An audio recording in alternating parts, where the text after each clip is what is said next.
Hello everyone, welcome to Mampi Rasoi চ্যানেলে সবাইকে স্বাগত জানিয়ে আবারও একটি নতুন রেসিপি নিয়ে তোমাদের সামনে হাজির হয়েছে বন্ধুরা। এই রেসিপিটি দুর্দান্ত স্বাদের, বাড়িতে একবার ট্রাই করে দেখবেন। এই রেসিপিটি একবার বানিয়ে খেলে বারবার খেতে ইচ্ছে করবে। এইভাবে আমি শাকের রেসিপি বানিয়েছি। আমরা জানি আমাদের শরীরের পক্ষে শাক খুবই উপকার। বন্ধুরা, এই রেসিপিটি ছোট বড় সবার পছন্দ হবে, সবাই খেতে ভালোবাসবে। এইভাবে যদি কাউকে বানিয়ে খেয়ে খাওয়ায় দেন, অনেক প্রশংসা করবে। চলো এই রেসিপিটি আমি কি উপকরণ দিয়ে তৈরি করি।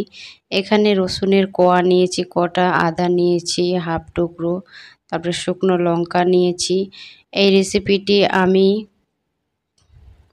কচুর পাতা এবং পই পাতা দিয়ে এই রেসিপিটি তৈরি করি। এখানে আমি কচি কচি পই পাতা নিয়েছি। তোমরা চাইলে যে কোনো পই পাতা দিয়ে বানাতে পারো। যেরকম হাটে বাজারে অনেক ধরনের পই শাক পাওয়া যায়, সেই শাক দিয়ে এই রেসিপিটি বানাতে পারবেন। কিন্তু আমি গ্রাম থেকে এই পই পাতা নিয়ে এসেছি বন্ধুরা, অসাধারণ লাগে। এখন আমি কচু পাতাটাকে এখানে ভালোভাবে ছিঁড়ে এখানে অ্যাড করে দেব। এইভাবে ছিঁড়ে দিতে হবে।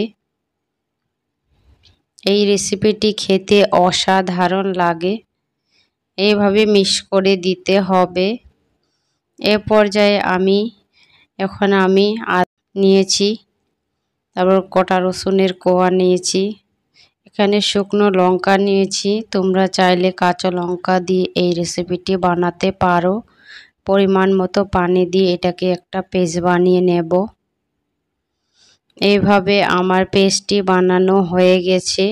এই পর্যায়ে আমি গ্যাসে চলে এসেছি। গ্যাসে একটা প্রেসার কুকার বসিয়ে দিয়ে আমি পরিমাণ মতো জল দিয়েছি।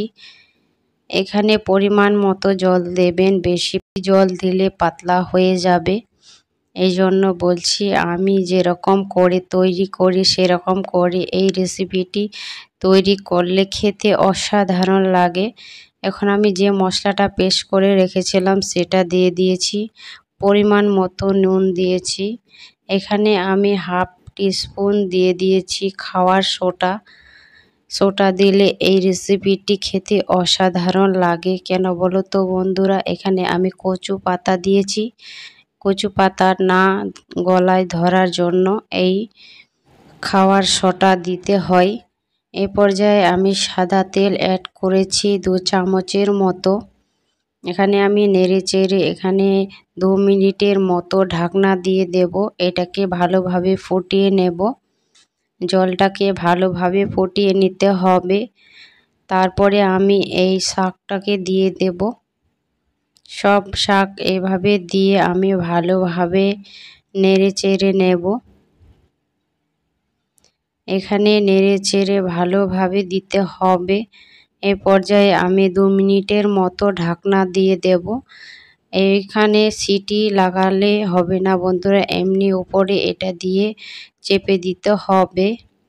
সিটি দিলে এটা পড়ে যাবে। এই জন্য বলছি এই শাকটি এইভাবে রান্নাটি করবেন। এখন আমি একটা ডাল ঘাটনির সাহায্যে এটাকে ভালোভাবে ঘেটে নিচ্ছি। আমার এই রেসিপিটির নাম হচ্ছে পেলকা শাক। তোমরা কি বলো আমাকে কমেন্ট করে জানাবে। রেসিপিটি যদি ভালো লাগে বন্ধুদের কাছে শেয়ার করে দেবেন। নতুন বন্ধু হয়ে থাকলে সাবস্ক্রাইব করে রাখবেন। কে কোনখান থেকে দেখছেন কমেন্ট করে জানাতে ভুলবেন না, যাতে তোমাদেরকে ধন্যবাদ দিতে পারি।